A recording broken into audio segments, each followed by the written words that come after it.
Hello to each and everyone. Welcome to mathematics class.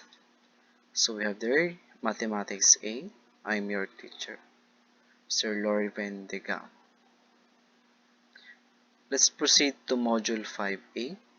So in module 5A with the topic of illustrating rectangular coordinate system and its uses, with the objectives to illustrate rectangular coordinate system and to describe and plot positions on the coordinate plane using the coordinate axis.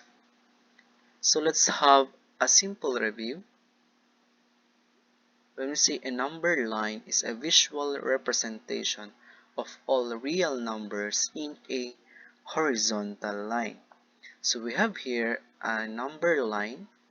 So we have here the 0. It's either a positive nor a negative. So wala naman pong sign ang 0. And we have the positive integers, so from 1 and to infinity positive integers, and the negative integers, so -1, -2, and so on. So let's have a study. When we say rectangular coordinate system or Cartesian plane or Cartesian coordinate system is a two-dimensional plane where the x-axis is the horizontal line or horizontal axis, and the y-axis is the vertical axis or the vertical line. A point in the plane is defined as an ordered pair, which is the x and y, such that x is determined by its horizontal distance from the origin, and y is determined by its vertical distance from the origin. Okay, so we have here the illustration of the rectangular coordinate system. So we have here the x-axis and the y-axis. So we notice here, we have here the intersection of the x-axis and the y-axis. This point or the intersection of the two lines or the axis known as origin. So ito dito sa may 0, ito yung tinatawag nating origin. So here are the positive x-axis numbers. So we have there 1, 2, 3, 4, 5, 6, and 7, and so on. And the negative part, negative sides of the x-axis. Next, we have the y-axis, the positive and the negative. In our rectangular coordinate system, we have four regions or the four quadrant. So we have there quadrant 1. Here is the quadrant 1. Notice the values of the point or the ordered pair is both positive, parehas na positive. Dito sa quadrant 2, negative yung x. Ito yung nauna kasi x. Then yung y, that is positive. The second quadrant. In the quadrant 3 or the third quadrant, both negative. So negative yung x, then negative yung y. And the last quadrant, the fourth quadrant, we have positive and negative. Here is the ordered pair. So pag positive ang nauna at negative ang pangalawa, nasa quadrant 4. That is counterclockwise. So from quadrant 1, counterclockwise. Okay? So let's have here an example. Plot each point and state the quadrant or axis where it is located. So we have there letter A, 2, and 5.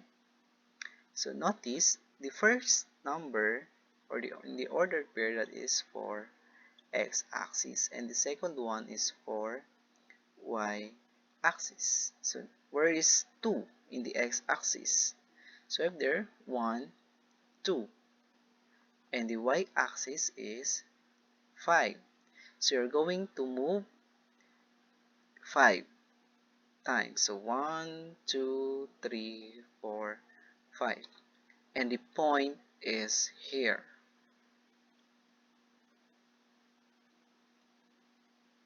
Okay. So repeat. X is 2. So 0 from 0, 1, 2. And 5 upward. So 1, 2, 3, 4, 5. And here is the point of A. This is point A. Next, for point B, we have negative 3 and positive 3. So x is negative 3. Here's the x-axis. Here's the negative 3. So from the origin, count 1, 2, 3. So negative 3. Then positive 3. That is for y-axis. Here's positive 3. So move upward. 1, 2, 3. Okay? Here is now the intersection or the point B. This is point B. Okay? So, ibig sabihin, pag ayan, at yan, ito ang intersection nila. Pag ganun, tsaka yun. Okay? Next, we have negative 4, which is x is negative 4. So, nasa x-axis ka, dito yon. Then, y is negative 3. So, pag negative 3, andito. So, pag pinagtapat mo yan, dalawa na yan, ito yon. So, andito. Ang point C. Okay. Next, point D. That is 5. So, x is 5. Andito. Then, negative 3. Y is negative 3. Andito rin. So, pag pinagtagpo ang dalawa, tinadhana, ito yan. Ito yung point natin. So, point D. Next, point E. We have 0 and 2. So, notice, 0. Nasaan ang 0? Nasa origin. Ano next? Y, which is 2. So, ibig sabihin, from the origin, mag-move ka ng twice pataas. So, 2. Positive 2 kasi siya. So, meaning, andito yung point E natin.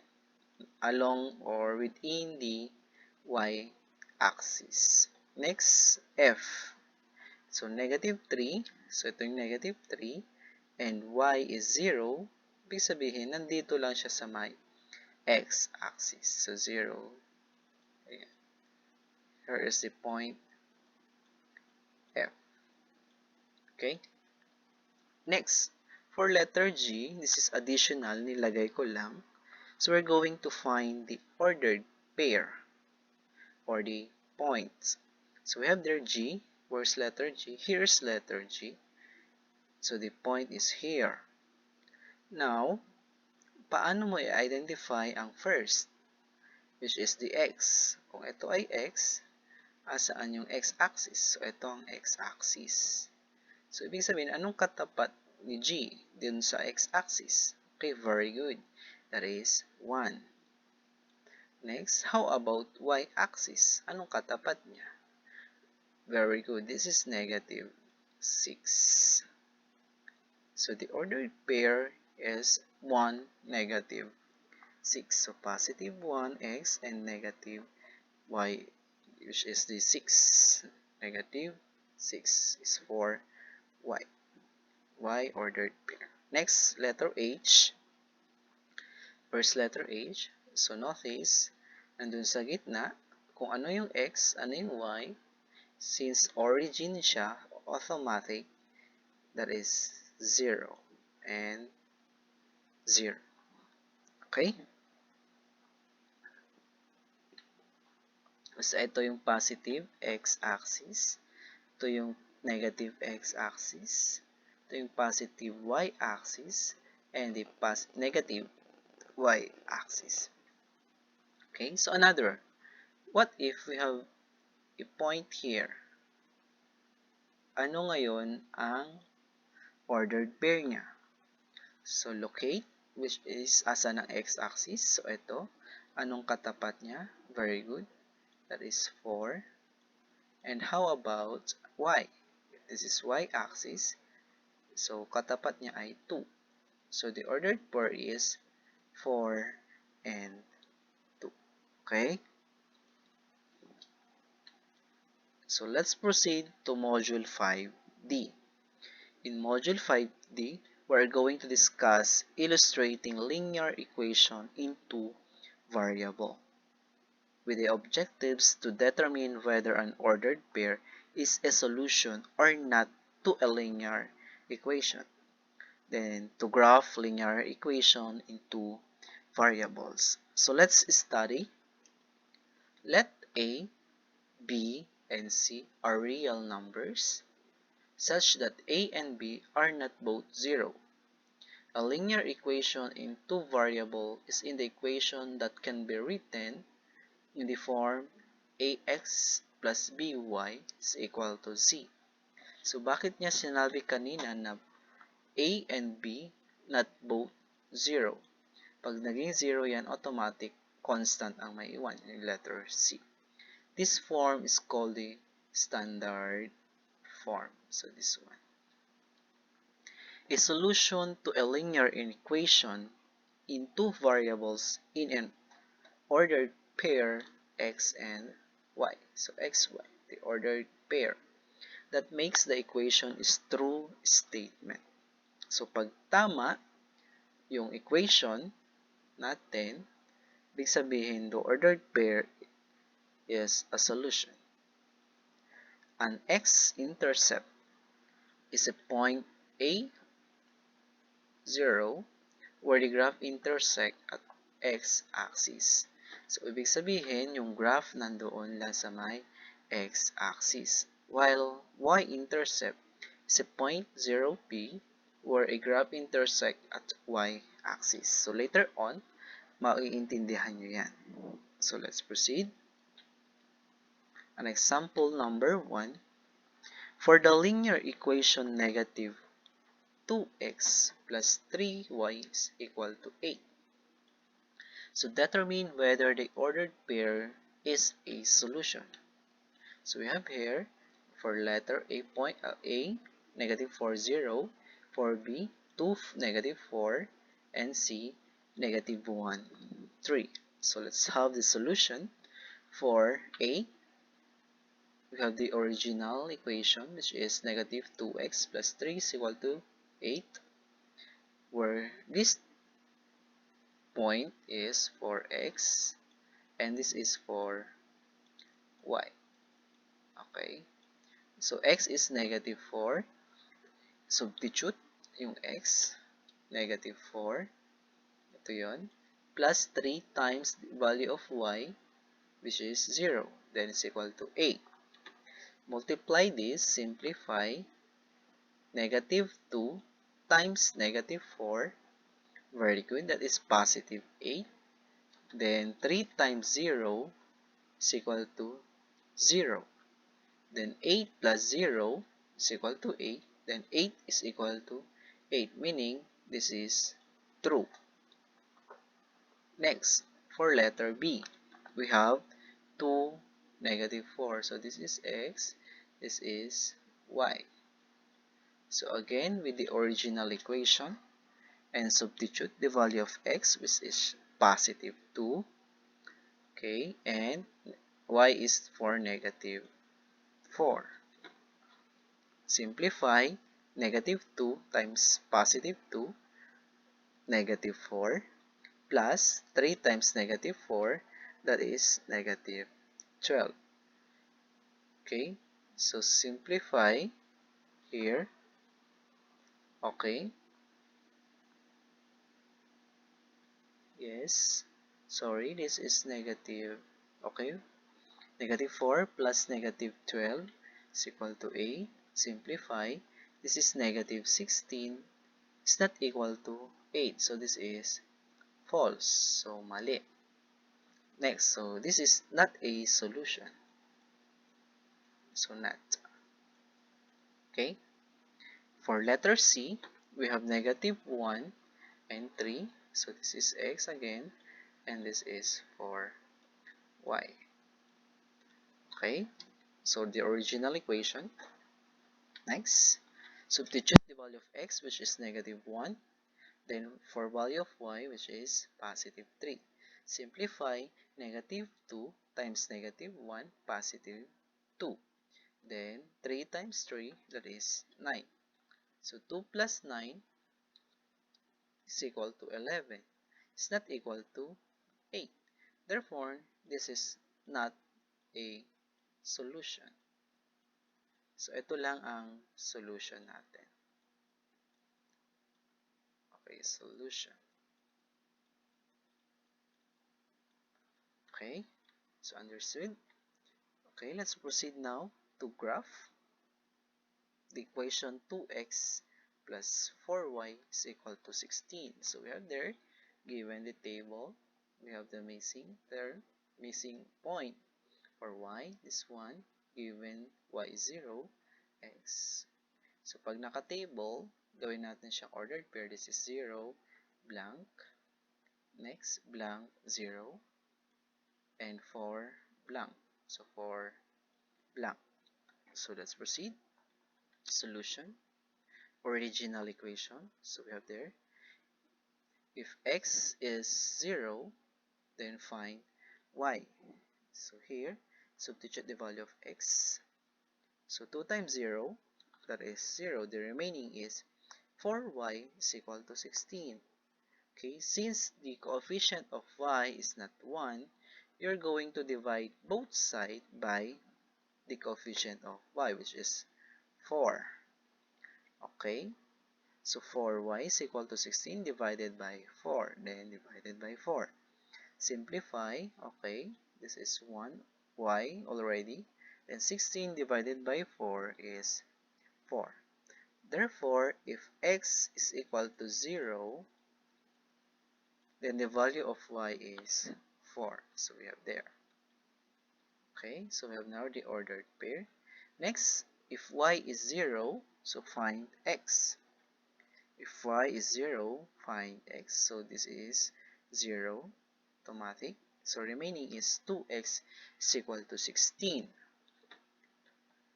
Then, since the coefficient of x is not 1, divide both sides by 2. Okay? Kasi ito ay 2.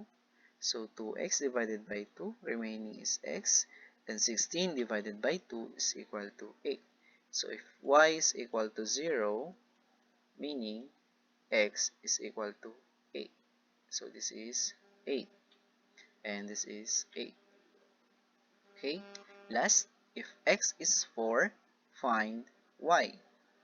So, let's proceed. If x is 4, so substitute here. So, 2 times 4, that is 8. So, plus 4y is equal to 16. Since this is 8, you're going to subtract both sides to make this part will become 0. So, the remaining here is 4y. Or, ang ginagawa natin, transpose, nililipat ito dito. So, from positive, magiging negative. So, ito siya. 4y is equal to 16 minus 8. 16 minus 8, simplify this, magiging 8. Again, since this is 4, divide both sides by 4. Then, 4y divided by 4, that is y. Then, 8 divided by 4, answer is 2. So, if x is equal to 4, here, then the value of y is 2. So, meaning, this is 2, and this is 2. Okay, let's proceed to graph. So, we're going to graph the equation 2x plus 4y is equal to 16. So, we have now the roots and the solutions rather. So, if x is 0, y is 4, the ordered pair is 0, 4. Okay, locate where is 0. Yes, this is 0. And where is y? So, positive 4. This is the y-axis. So, 1, 2, 3, 4. So, meaning, andito yung point natin na 0, 4. Okay?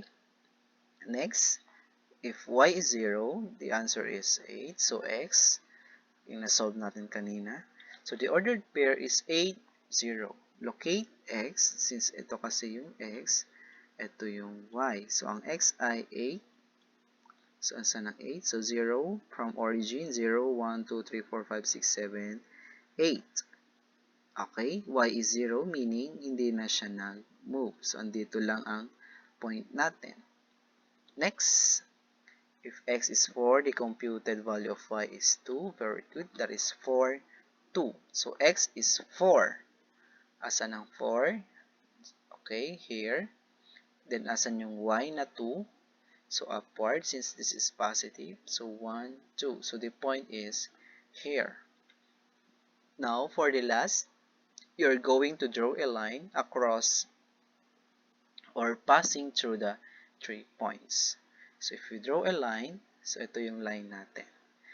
Here's the graph of 2x plus 4y is equal to 16. So ito yung graph natin na ito. Okay? Ayan. Another example, given y is equal to 4x, or rather y is equal to 2x minus 4. So notice, find the x and y intercept. Then graph the line. So meaning, gamitin natin ang x na 0 and y na 0. Let's proceed first to y is equal to 0. So if y is 0, so that is equal to 2x minus 4. Okay, so substitute or rather transpose this. Ganun na lang gamitin natin, transpose. From negative 4 will become positive 4 is equal to 2x. Since the coefficient of x is 2, divide both sides by 2. Then simplify. Okay, 4 divided by 2, that is 2 is equal to x. Or same as x is equal to 2. So if x is 2, or rather if y is 0, then x is 2. Here is the ordered pair. Okay, also yan doon. Next, if x is 0, so from the original equation, substitute the value of x, which is 0. So 2 times 0, that is negative 4. So if x is 0, y is negative 4. Here's the ordered pair. Okay. So let's proceed now. We're going to graph. We have 2, 0 and 0, negative 4. So we have here the Cartesian plane or the rectangular coordinate system. If x is 2, y is 0, so hindi na siya nag-move. So ito lang ang point. Next, if 0, y is 0, then, or rather, x is 0, y is negative 4. So here's negative 4. The point is here. Then draw a line passing through the 2 points. So we have here the line. So this is now the graph of y is equal to 2x minus 4. Let's proceed to 5C, module 5C, illustrating the slope of a line. With the objective to illustrate the slope of a line, to find the slope of a line given 2 points. So here, let's have a simple review about addition of integers. If negative 3 plus negative 4, since same sign, answer is negative 7.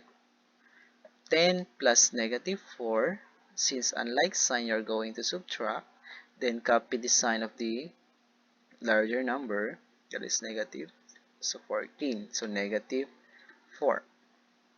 Negative 11 plus 9, same rule, so that is negative 2. Next, 20 minus 11, or 20 plus negative 11, that is 9. 20 minus 11 is equal to 9. Next, subtraction of integers. So negative 21 minus 8 is equal to same as negative 21 plus negative 8 is equal to negative 29. So same sign, negative negative add, then copy the sign. For number 2, 15 minus 20 or plus or 15 plus negative 20, that is negative 5. Next, negative 3 minus negative 5. So this is negative times negative will become positive. So negative 8 plus 5 is equal to negative 3. 12 minus 18 is equal to 12 plus or negative 18. So subtract is negative 6. Let's study. Slope measures the steepness of a line. The slope of a line passing through the distinct points x sub 1, y sub 1, and x sub 2, y sub 2 is equal to, so this is the formula for the slope, y sub 2 minus y sub 1 all over x sub 2 minus x sub 1. Provide that x sub 2 minus x sub 1 is not equal to 0. Pag nag-0 kasi ito, the slope is undefined. So where m is the slope. Here is the slope formula. M is for slope. So we have here the rise over run. So rise over run or run over rise. Okay? So yung nasa taas, that is for rise, then over run. So rise muna or mag-down naman siya, then run. So it's either pa left or pa right. Depende sa sign. So later on, maintindihan niyo siya kung paano. So another, when you apply the slope formula, you will see that the slope of the line may be positive, negative, 0, or undefined.